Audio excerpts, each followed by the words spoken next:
Saddam Hussein Baghdad کے شمال میں واقع شہر تکرت میں ایک غریب گھرانے میں پیدا ہوئے۔ والد کی جلد ہی وفات کے بعد ان کی والدہ انہیں اپنے رشتہ داروں کے پاس چھوڑ کر کسی اور گاؤں چلی گئیں۔ چند سال بعد انہوں نے دوسری شادی کر لی۔ سوتیلے والد کا صدام کے ساتھ برتاؤ اچھا نہ تھا۔ صدام حسین کے لیے زندگی مشکل تھی۔ محلے کے نوعمر بچے صدام کا مذاق اڑاتے تھے۔ صدام حسین کے بارے میں کہا جاتا ہے کہ اس عرصے کے دوران وہ قدرے تنہا رہتے تھے اور آس پاس کے لڑکوں پر دھونس بھی جماتے تھے۔ 12 برس کی عمر میں انہوں نے اپنا گھر چھوڑا اور تکرت میں اپنا ایک چچا کے ساتھ رہنے لگے۔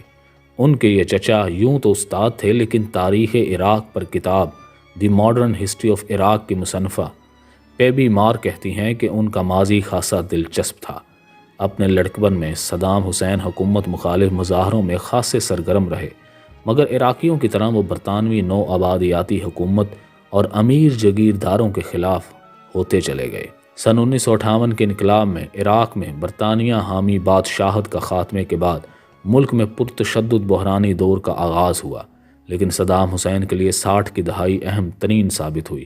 عراقی باس پارٹی کے رکن کی حیثیت سے صدام پارٹی کے ایک سینئر رہنما اور ان کے چچا کے قریبی رشتہ دار احمو حسن الباباکر کے منظور نظر اور قریبی ساتھی بننے میں کامیاب ہو گئے۔ صدام اس وقت نہ کوئی افسر تھے اور نہ فوج کا حصہ، لیکن مورخ کہتے ہیں کہ احمو حسن باکر کے لیے وہ خاصے مفید کام انجام دیا کرتے تھے۔ سن 1968 میں باس پارٹی اقتدار میں آئی اور احمو حسن الباکر ملک کے نئے صدر بن گئے۔ صدر صدام حسین اسی دور میں احمو حسن کے دست راست رہے۔ حکومت کے اہم اور خفیہ کام وہ خود انجام دینے لگے، جن میں مخالفین کو منظر عام سے ہٹانا بھی شامل تھا۔ ان مخالفین میں سے کچھ تو قتل کر دیے گئے، کچھ جلا وطن اور کچھ کو چپ کرا دیا گیا۔ صدر باکر نے عراقی تیل کی صنعت حکومتی کنٹرول میں لے لی۔ عراقی خزانے پر دباؤ بڑھنے لگا اور حکومت نے ملک میں ترقی کے نئے دور کا آغاز کیا۔ دیہاتوں میں بجلی پہنچنے لگی، سڑکیں اور سکول بننے لگے، لیکن صدام حسین کے سیاسی عزائم بڑھنے لگے اور سن 1979 میں انہوں نے اپنے محسن احمو الباکر سے زبردستی استعفیٰ دلوا دیا اور خود صدر بن گئے۔ جلد ہی انہوں نے اپنی پارٹی کی انقلابی کونسل میں اپنے اور حکومت کے خلاف بغاوت کی سازش کا انکشاف کیا۔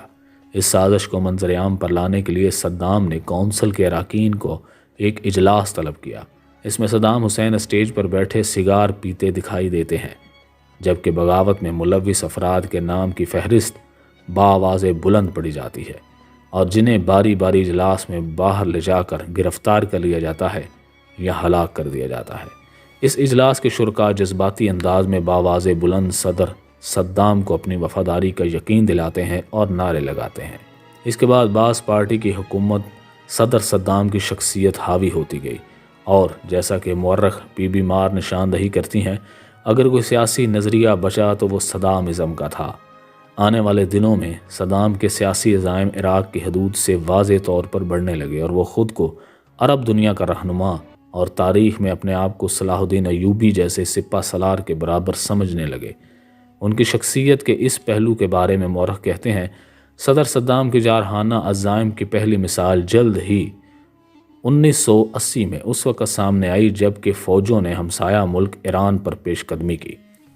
صدر صدام کی توقعات کے برعکس یہ جنگ انہیں بڑی مہنگی پڑی۔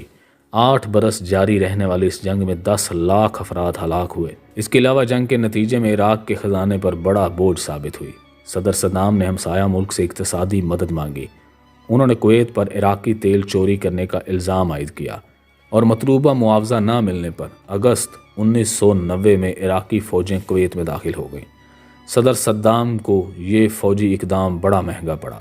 ان کو توقع تھی کہ بڑی مذہبی طاقتیں جنہوں نے ایران کے خلاف ان کی جنگ میں عراق کا بھرپور ساتھ دیا ہے، ہتھیار اور وسائل فراہم کیے، اب اگر ان کی کھل کر حمایت نہ بھی کریں تو کم از کم مخالفت بھی نہیں کریں گی۔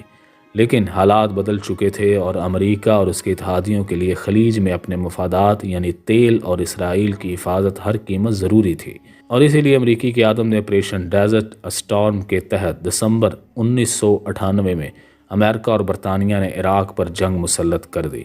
تاہم معاملہ اس پر ختم نہیں ہوا۔ امریکی مسلسل اس بات پر مصر رہے کہ عراق کے پاس وسیع تباہی کے ہتھیار ہیں، اور برطانیہ کا کہنا تھا کہ ان ہتھیاروں کو صرف 45 منٹ میں قابل استعمال بنایا جا سکتا ہے۔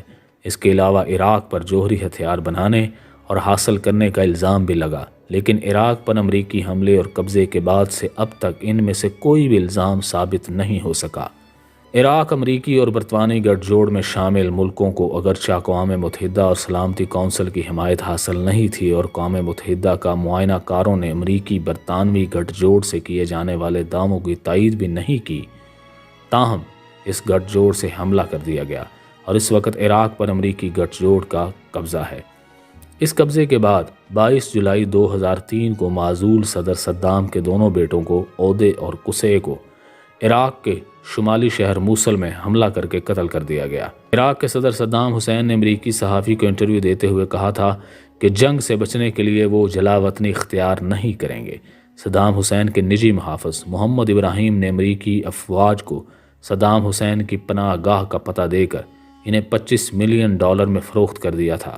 الیوم الصبا جریدے نے اپنی رپورٹ کا عنوان عراقی غدار نے صدام حسین کو $25 ملین میں بیچ دیا قائم کر کے مفصل رپورٹ جاری کی۔ اس میں بتایا گیا کہ محمد ابراہیم ہی نے امریکی افواج کو اس زرعی فارم کا پتہ بتایا تھا جہاں صدام حسین روپوش ہوئے تھے۔ امریکی فوج کے ترجمان سمیر نے بتایا کہ رات 1 بجے امریکی ابراہیم کو ہمارے پاس لائے، اس نے ہمیں صدام حسین کی پناہ گاہ کا نقشہ دکھایا۔ امریکی فوجی افسر جیمز ہیکی کا کہنا ہے کہ میرے ایک فوجی دوست نے بتایا کہ اس کا خیال ہے کہ صدر صدام الدور میں موجود ہیں۔ یہ صلاح الدین صوبے کا ایک شہر ہے اور دریائے دجلہ کے مشرقی کنارے پر واقع ہے۔ ابراہیم انہیں زرعی فارم لے گیا، وہاں اس نے زرعی فارم کے مالک کیس نامک سے ڈانٹ ڈپٹ کر صدام کی پناہ گاہ دریافت کرنے کی کوشش کی، تاہم اس نے لا علمی کا اظہار کیا۔ اس پر ابراہیم نے ایک جگہ پڑی ہوئی چٹائی پر پیر مار کر کہا کہ یہیں صدام حسین چھپا ہوا ہے۔ چٹائی ہٹائی گئی تو وہاں ایک گڑھا تھا جہاں صدام حسین چھپا ہوا تھا۔